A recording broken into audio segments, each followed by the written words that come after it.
Okay, the video we're going to do today is installing a bed cover for my pickup truck. One I didn't want to do. Very expensive, almost $2,000 with all my accessories.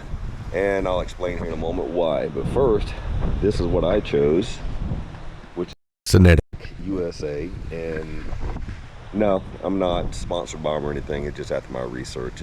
And a Black Friday deal is the one I chose. But let's talk about why I chose it. Well, I was very happy with the setup I had on the back of my truck, hauling my fifth wheel. And my wife took the truck and her mother went and did a girls excursion. And lo and behold, somebody stole my toolboxes out of the back of the truck.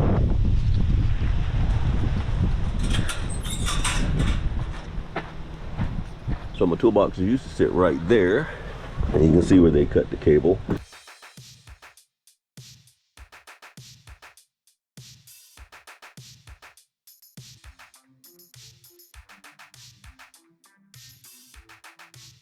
One of the first things we're going to do is the unboxings. Make sure we got everything we need.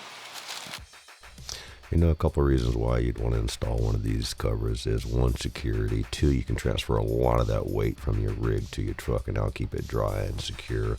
And three, you know what, the manufacturers say that when this thing's installed, you do get a little bit of a decrease in your fuel mileage. I don't know if I actually believe all that, but we'll know here before long, I suppose. Maybe I'll try to keep track of it.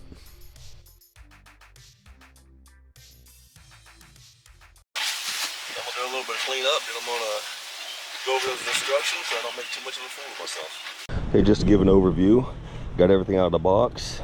The finish looks really good. The box looks well constructed, riveted together. Won't know about the actual full bed length of the bed cover until I get it out and installed. The railings look good.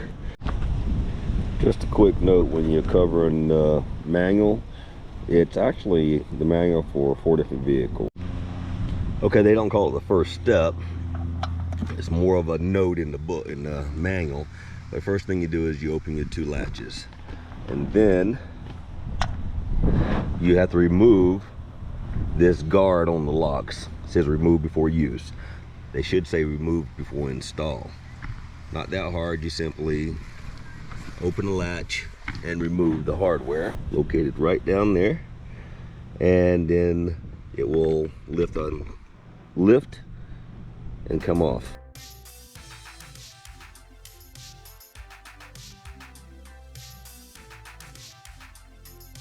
This piece right here comes off. That's just your cover plate. Put it back in place, take the same hardware, line it back up, tighten it down. That attaches your lock assembly.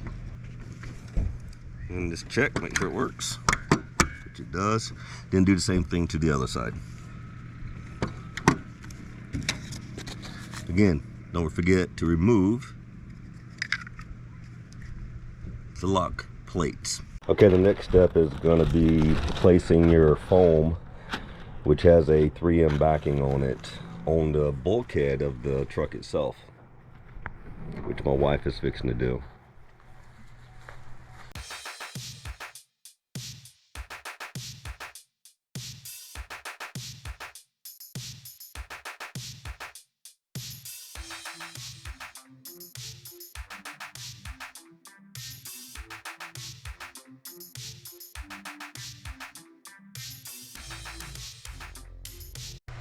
Okay. Perfect. Now take that remaining piece and it goes onto the box that holds the actual cover. Okay guys, I'm going to take just a minute to say that it doesn't go this easy. There is a lot of trial and error and it can be very aggravating at times. So if you're working with your wife like I was, and like kind of snarky as she puts it, take time, relax, and at least at the end of it, apologize to it. No, by the way, I am an 80s guy, so that is a 80s beat track that I keep using over and over again. Hope you enjoy it. Next step, you're going to install the bed rails into the actual cover. If you look on the back side of it, there's going to be a slot that you're going to line up with the actual rail. And if Lori helped me put it up, just pull up on that. All right. Get everything level, just slide it in. until you line up the hardware.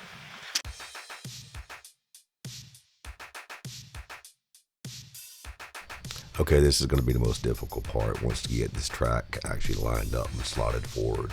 Put your hardware in. I recommend that you only put the hardware loosely because you're going to have to go to the other side, do the same thing, and once you get the track leveled out using the foam blocks, at least we did, to keep them in the upright position, you can tighten them down, and then you can do your final adjustments once you install this assembly onto the bed of your truck.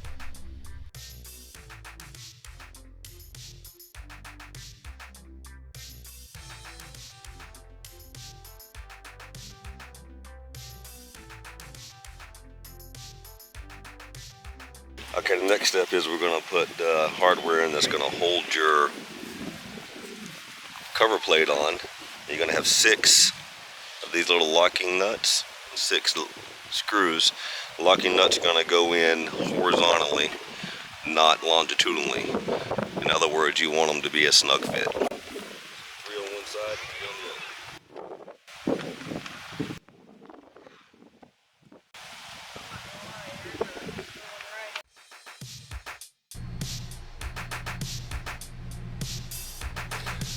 Same thing here when you put this hardware in.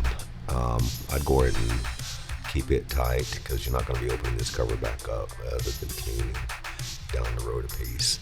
But I do want to just encourage you to be careful when you lift this assembly up and put it into the back of the truck. You'll see here in a moment that my wife and I negotiated it into the truck itself, and you know, it can be dangerous, so just be aware of that. And when you do get it up there, don't worry so much about the alignment when you first stick it in, because that'll come later.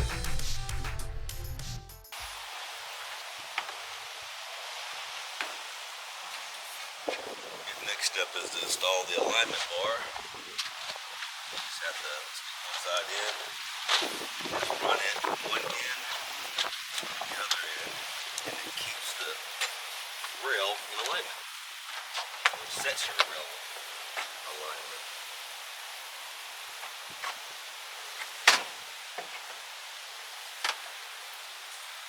Back.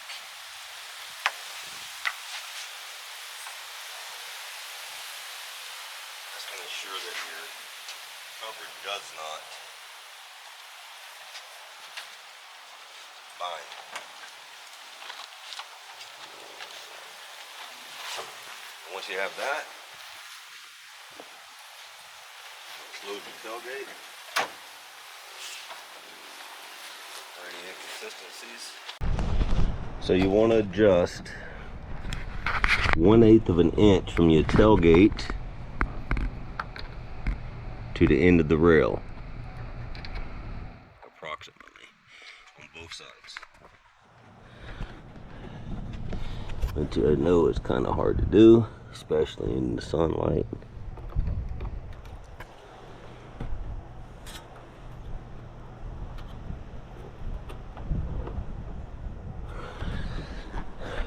And that's going to line your beds forward and out.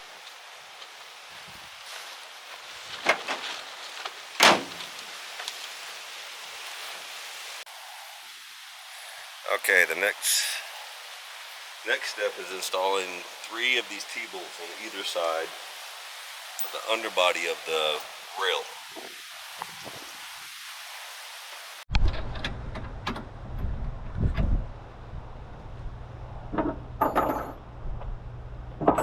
Just press down on it right here. Got it?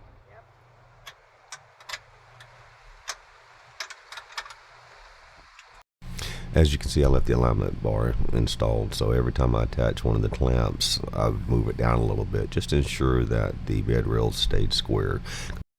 Okay, if you made it this far, I'm going to ask you to like and subscribe and leave a comment. Let us know how we're doing. It's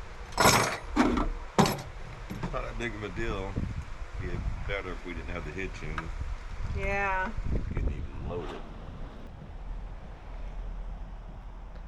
The front one, I'm going to have to get a step drill. Okay, so now that it's all installed, you can see it looks really good. It really does. And I do like the fact that this one has a lock on either side, and that's gonna basically prevent anybody from getting in too easily. If they have to, they're gonna have to break both those locks.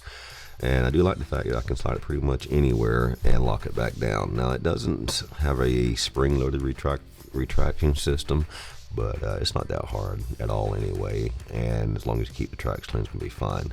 Now, sitting here, I took that strap back off eventually because it kept getting attached or wrapped around my fifth wheel hitch, so it was kind of getting annoying, but it works really well. We've had some serious rains over the last couple weeks since I put this thing on the truck, and it hasn't leaked at all. I mean, there's very minimal leakage